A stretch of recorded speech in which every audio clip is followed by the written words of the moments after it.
माननीय मुख्यमंत्री देवेंद्र फडणवीस जी यांनी आणि माननीय देवेंद्रजीच्या नेतृत्वातल्या सरकारने आणि खास करून महसूल खात्याने 1500 फुटापर्यंत जर अतिक्रमण असेल, त्याचं 500 फूट असेल त्यांना 500 फूटपर्यंत, ज्यांचं 700 फूट असेल त्यांना 700 फूटपर्यंत, पण 1500 फूटपर्यंत आता 2011 पूर्वीचे सरकारी जागेवरचे अतिक्रमण हे नियमाकुल करता येईल असा निर्णय घेतला आहे। आम्ही राज्याच्या जनतेला निवडणुकीमध्ये वचन दिलं होतं की आमचं सरकार आल्यावर सरकारी जागेवर असलेल्या लोकांना त्यांच्या हक्काची घरं मिळाली पाहिजे, त्यांचा प्लॉट त्यांना घर बांधकामाकरता मिळाला पाहिजे, याकरता हा निर्णय घेतलेला आहे। राज्यामध्ये जवळपास 15 लाखाच्या वर परिवारांना प्राथमिक टप्प्यामध्ये याचा फायदा होणार आहे। ज्या ठिकाणी जेवढं अतिक्रमण असेल तेवढं कायदेशीर करून द्यायचं आहे। 1500 फुटाच्या वरचं अतिक्रमण आम्ही काढून टाकू, ते कायदेशीर करणार नाही, पण 1500 फुटापर्यंत कंपल्सरी नाही आहे। 500 फूट 700 फूट जेवढं अतिक्रमण असेल तेवढं कायदेशीर करण्याचा आम्ही निर्णय घेतलेला आहे। आणि यापूर्वी प्रधानमंत्री योजनेचं घर मंजूर झालं, त्यांनाच पट्टा मिळत होता, आता सरसकट सर्वांनाच पट्टे वाटप करण्याचा निर्णय महाराष्ट्र सरकारने घेतला आहे, महसूल खात्याने घेतलेला आहे। आणि यामध्ये लोकांना आता गरीब माणसांना त्यांच्या हक्काचे घरं मिळणार आहे। यानंतर पट्टा मिळाल्यानंतर फक्त 1000 रुपयामध्ये त्यांची रजिस्ट्री करून देण्याचा निर्णय हाही सरकारने घेतलेला आहे।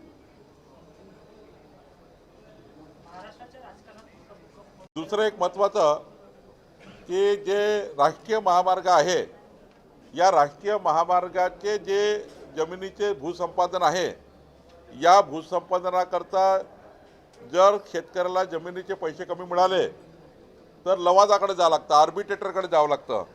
या राज्यामध्ये आर्बिट्रेटरच्या नियुक्त्या खूप दिवसापासून प्रलंबित होत्या आणि त्यामुळे 28,000 प्रकरणं शेतकऱ्यांचे हे लवादाकडे आर्बिट्रेटरकडे होते। आता आम्ही या ठिकाणी 57 लवादाची नियुक्ती केली, 57 आर्बिट्रेटरची नियुक्ती केली आणि पुढच्या 3 महिन्यामध्ये या सर्व शेतकऱ्याच्या केसेस आता अंतिम होतील, याकरता निर्णय सरकारने घेतला आहे।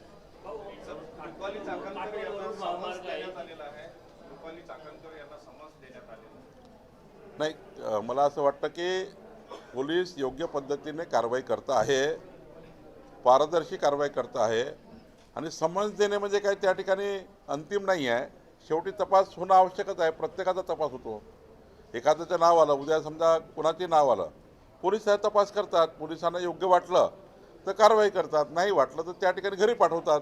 त्यामुळे समन्स म्हणजे खूप काही भूकंप पडला असं नाही आहे, समन्स सर्वांनाच येत राहतात। त्यामुळे समन्सवर काय कारवाई होईल त्यामध्ये त्यांच्या बयानामध्ये, त्यांच्या पोलिसांच्या चर्चेमध्ये, पोलीस जेव्हा बयान घेतील किंवा जे काही पुढच्या काळात त्या केसमध्ये तथ्य समोर येतील त्यावर पुढची कारवाई होत असतं।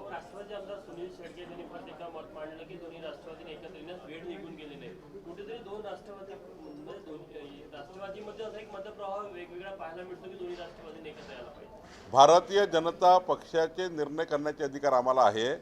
राष्ट्रवादी काँग्रेसनी कोणाकोणाने एकत्र यावं, कोणी नाही यावं, यामध्ये भारतीय जनता पार्टीच्या कुठल्याही कार्यकर्त्यांनी आणि मी बोलणं काही औचित्य नाही। त्यांचा निर्णय त्यांनी घ्यावा, काय एकत्र यायचं नाही यायचं त्याबद्दलचा निर्णय त्यांनी घ्यायचा आहे। विरोधी पक्ष टीका करत आहे की भुजबळांनी सांगितलं की कमतरता आहे महाराष्ट्रामध्ये त्या संदर्भात, एलपीजी संदर्भात, आणि मतभेद राज्य सरकारमध्ये दिसून येत आहे। गुजरातमध्ये नोटबंदीच्या वेळेस सुद्धा लोक लाईनीमध्ये लागले तेव्हा सुद्धा मरण झालं, कोरोना काळात सुद्धा झालं, अशी परिस्थिती काहीशी गुजरातमध्ये झाली आणि महाराष्ट्रात। मी स्पष्टपणे सांगतो, कुठेही एलपीजी कमी नाही, कुठेही पंपावर पेट्रोल कमी नाही, फक्त कुणीतरी एक पुडी सोडली, घाबरवलं सोशल मीडियाच्या माध्यमातून, त्यामुळे रंगाच्या रांगा काही डबकी घेऊन काही हे घेऊन साठवणूक करण्याकरता, साठा तयार करण्याकरता। घरी समजा माझ्याकडे 10 सिलेंडर असेल, 8-10 माझ्याकडे, तर मी माझे सर्व सिलेंडर भरून ठेवण्याच्या चक्करमध्ये आहे। म्हणजे माझ्याकडे 4 सिलेंडर आहेत, 4ही सिलेंडर भरून ठेवायचे, यामुळे रांगा लागतात आहे। जे लोकांना असं वाटतं पुढच्या महिन्यात काय होईल, 8 दिवसांनी काय होईल, 10 दिवसांनी काय होईल, आता पेट्रोलच भरून ठेवायचं 100 लिटर घरी। आता मात्र काल परवा ते अमरावती रस्त्यावर पूर्ण पेट्रोल पंप खाली आहे, आधी लोकांनी खूप भरून ठेवले। त्यामुळे साठेबाजी सारखा प्रकार करू नये, घरी काही भरून ठेवू नये आणि त्यामुळं कुठलंही LPG सिलेंडर आता कमी नाही होणार। त्या ठिकाणी सरकारने तशी व्यवस्था उभी केलेली आहे आणि खऱ्या अर्थाने कुठल्याही पद्धतीने ह्या ज्या अफवा सुरू आहे, मीडियाच्या मित्रांना माझी विनंती आहे, सोशल मीडियांना विनंती आहे की जनतेला घाबरवेल असं कुठलंही स्टेटमेंट करू नका, अशा कुठलाही तुमच्या सोशल मीडियाचा वापर करू नका। आपल्याकडे एखादं शस्त्र आहे सोशल मीडियाचं आणि मीडियाचं, त्यावर चुकीचा वापर होऊ नये, जनतेला कुठलंही घाबरू नये। या ठिकाणी पर्याप्त LPG आणि पर्याप्त पेट्रोल डिझेल देशामध्ये आहे। राज्य सरकारने कर्जमाफीची घोषणा केली होती, एक डेडलाईन देखील फिक्स झाली आहे, त्याची प्रक्रिया सुरू झाली आहे, स्क्रुटिनी केली जाणार होती, काय नाही आता प्रवीण परदेशी समिती संपूर्ण या 2 लाख रुपयाची कर्जमाफी कशी असणार आहे, म्हणजे या राज्यातला अल्पभूधारक अत्यल्पभूधारक जो व्यक्तीला कर्जमाफीची गरज आहे त्यांना कर्जमाफी झाली पाहिजे याकरता SOP तयार होत आहे। धनदांडग्या लोकांना ज्याच्याकडे गाडी आहे, घोडा आहे, बंगला आहे, फार्म हाऊस आहे त्यांना कर्जमाफी देऊन काय फायदा आहे।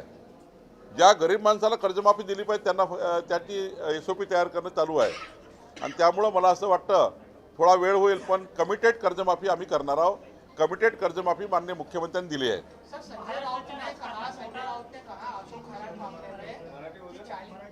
महाराष्ट्राच्या राजकारणात मोठा भूकंप होईल, ऑपरेशन टायगर आणि तुतारी होणार असं ज्योती वाघमारे यांनी दावा केला।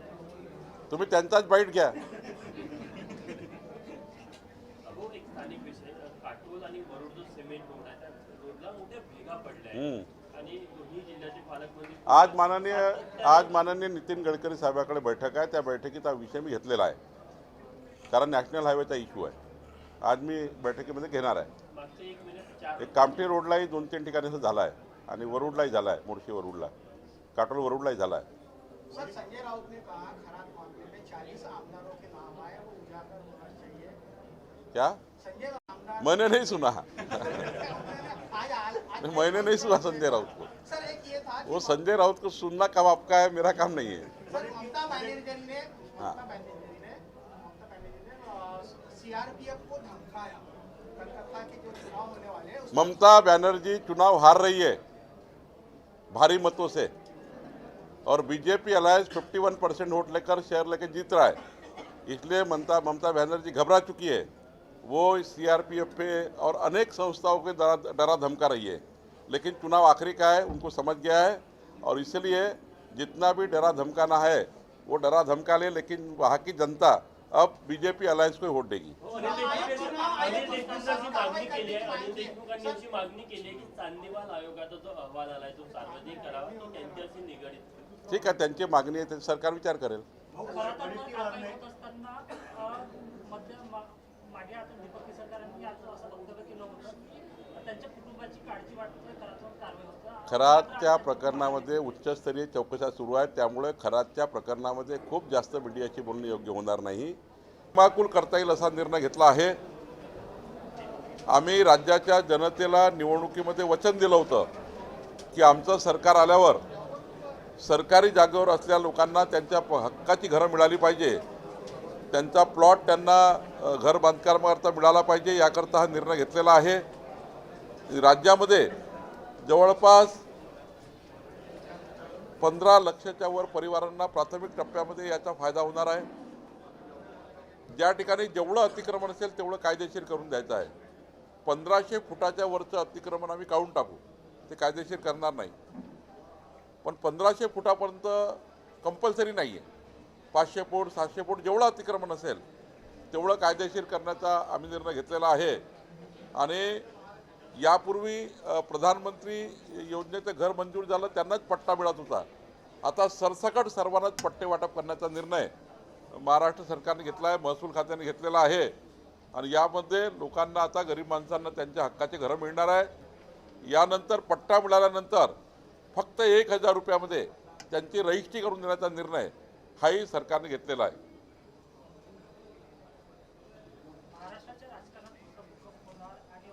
दुसरं एक महत्त्वाचं की जे राष्ट्रीय महामार्ग आहे, या राष्ट्रीय महामार्गाचे जे जमिनीचे भूसंपादन आहे, या भूसंपादनाकरता जर शेतकऱ्याला जमिनीचे पैसे कमी मिळाले तर लवादाकडे जावं लागतं, आर्बिट्रेटरकडे जावं लागतं। या राज्यामध्ये आर्बिट्रेटरच्या नियुक्त्या खूप दिवसापासून प्रलंबित होत्या आणि त्यामुळं 28,000 प्रकरणं शेतकऱ्यांचे हे लवादाकडे आर्बिट्रेटरकडे होते. आता आम्ही या ठिकाणी 57 लवादाची नियुक्ती केली, 57 आर्बिट्रेटरची नियुक्ती केली आणि पुढच्या 3 महिन्यामध्ये या सर्व शेतकऱ्याच्या केसेस आता अंतिम होतील याकरता निर्णय सरकारने घेतला आहे. रुपाली चाकणकर यांना समन्स देण्यात आलेला आहे.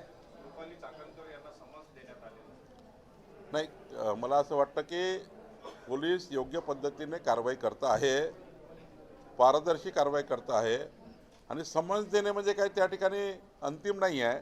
शेवटी तपास होणं आवश्यकच आहे. प्रत्येकाचा तपास होतो. एखाद्याचं नाव आलं, उद्या समजा कुणाचे नाव आलं, पोलीस तपास करतात. पोलिसांना योग्य वाटलं तर कारवाई करतात, नाही वाटलं तर त्या ठिकाणी घरी पाठवतात. त्यामुळे समन्स म्हणजे खूप काही भूकंप पडला असं नाही आहे. समन्स सर्वांनाच येत राहतात. त्यामुळे समन्सवर काय कारवाई होईल त्यामध्ये त्यांच्या बयानामध्ये, त्यांच्या पोलिसांच्या चर्चेमध्ये, पोलीस जेव्हा बयान घेतील किंवा जे काही पुढच्या काळात त्या केसमध्ये तथ्य समोर येतील त्यावर पुढची कारवाई होत असतं. राष्ट्रवादी आमदार सुनील शेळके यांनी परत एकदा मत मांडलं की दोन्ही राष्ट्रवादीने एकत्र येण्यास वेळ निघून गेली नाही. कुठेतरी दोन राष्ट्रवादीमध्ये असा एक मतप्रवाह वेगवेगळा पाहायला मिळतो की दोन्ही राष्ट्रवादीने एकत्र यायला पाहिजे. भारतीय जनता पक्षाचे निर्णय करण्याचे अधिकार आम्हाला आहे. राष्ट्रवादी काँग्रेसनी कोणाकोणाने एकत्र यावं, कोणी नाही यावं यामध्ये भारतीय जनता पार्टीच्या कुठल्याही कार्यकर्त्यांनी आणि मी बोलणं काही औचित्य नाही. त्यांचा निर्णय त्यांनी घ्यावा. काय एकत्र यायचं नाही यायचं त्याबद्दलचा निर्णय त्यांनी घ्यायचा आहे. विरोधी पक्ष टीका करत आहे की भुजबळांनी सांगितलं आहे की कमतरता आहे महाराष्ट्रामध्ये गॅस संदर्भात, LPG संदर्भात आणि मतभेद राज्य सरकारमध्ये दिसून येत आहे. गुजरातमध्ये नोटबंदीच्या वेळेस सुद्धा लोक लाईनीमध्ये लागले तेव्हा सुद्धा मरण झालं, कोरोना काळात सुद्धा झालं. अशी परिस्थिती काहीशी गुजरातमध्ये झाली आणि महाराष्ट्रात. मी स्पष्टपणे सांगतो, कुठेही LPG कमी नाही, कुठेही पंपावर पेट्रोल कमी नाही. फक्त कुणीतरी एक पुडी सोडली, घाबरवलं सोशल मीडियाच्या माध्यमातून. त्यामुळे रंगाच्या रांगा काही डबकी घेऊन, काही हे घेऊन साठवणूक करण्याकरता, साठा तयार करण्याकरता. घरी समजा माझ्याकडे 10 सिलेंडर असेल, 8-10 माझ्याकडे, तर मी माझे सर्व सिलेंडर भरून ठेवण्याच्या चक्करमध्ये आहे. माझ्याकडे 4 सिलेंडर आहे, 4ही सिलेंडर भरून ठेवायचे. यामुळे रांगा लागतात आहे. म्हणजे लोकांना असं वाटतं पुढच्या महिन्यात काय होईल, 8 दिवसांनी काय होईल, 10 दिवसांनी काय होईल.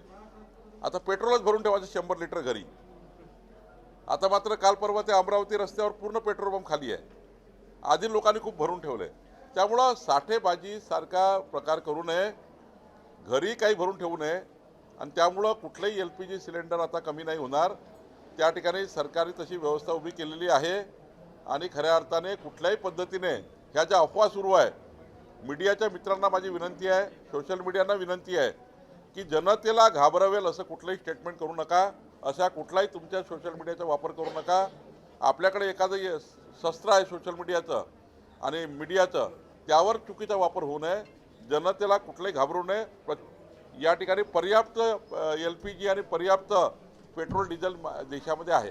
राज्य सरकारने कर्जमाफीची घोषणा केली होती आणि एक डेडलाईन देखील फिक्स झाली आहे. त्याची प्रक्रिया सुरू झाली आहे, स्क्रुटिनी केली जाणार होती. काय नाही, आता प्रवीण परदेशी समिती संपूर्ण या 2 लाख रुपयाची कर्जमाफी कशी असणार आहे, म्हणजे या राज्यातला अल्पभूधारक, अत्यल्पभूधारक जो व्यक्तीला कर्जमाफीची गरज आहे त्यांना कर्जमाफी झाली पाहिजे याकरता SOP तयार होत आहे. धनदांडग्या लोकांना, ज्याच्याकडे गाडी आहे, घोडा आहे, बंगला आहे, फार्म हाऊस आहे, त्यांना कर्जमाफी देऊन काय फायदा आहे. ज्या गरीब माणसाला कर्जमाफी दिली पाहिजे त्यांना त्याची SOP तयार करणं चालू आहे. आणि त्यामुळं मला असं वाटतं थोडा वेळ होईल, पण कमिटेड कर्जमाफी आम्ही करणार आहोत. कमिटेड कर्जमाफी माननीय मुख्यमंत्र्यांनी दिली आहे. सर, संजय राउत ने कहा अशोक खरात मामले में महाराष्ट्राच्या राजकारणात मोठा भूकंप होईल, ऑपरेशन टायगर आणि तुतारी होणार असं ज्योती वाघमारे यांनी दावा केला. तुम्ही त्यांचाच बाईट घ्या.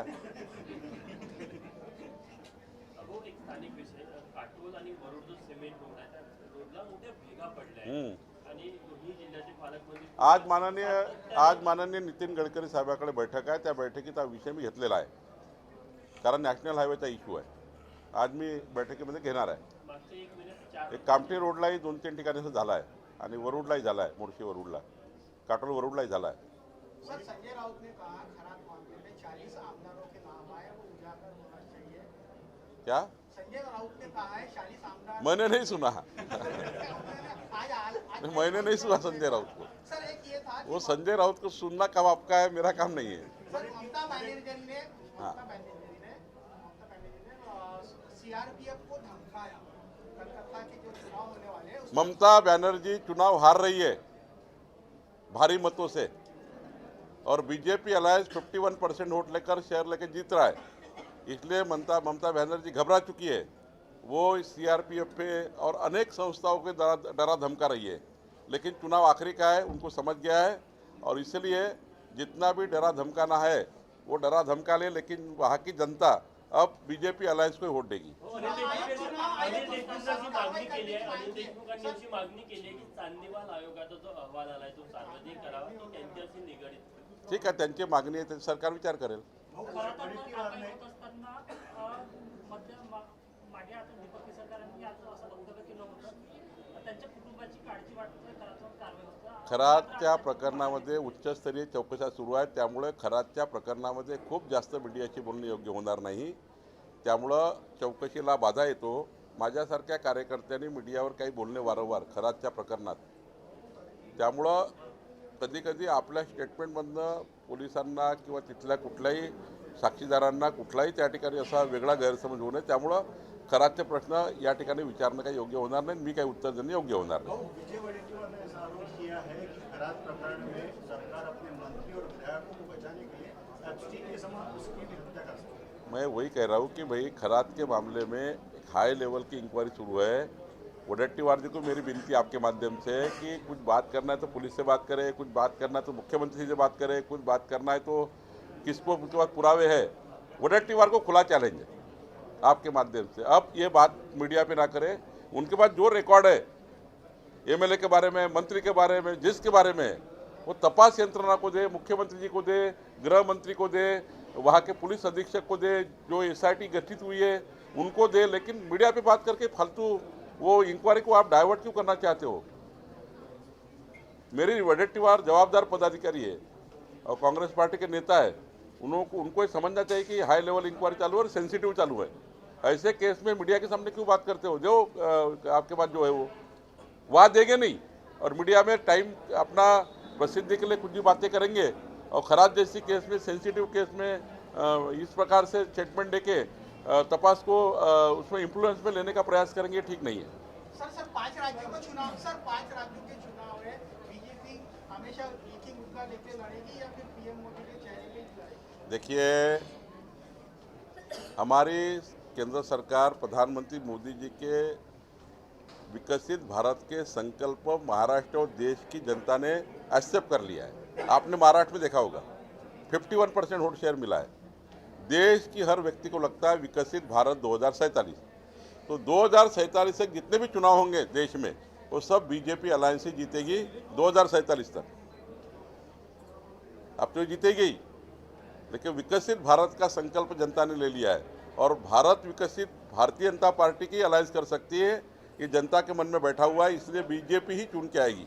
लॉकडाउन की अफवाह फैल रही है, क्या कहेंगे? मैं बताया ना, लॉकडाउन की अफवाह गलत है, आप भी चिंता मत करिए।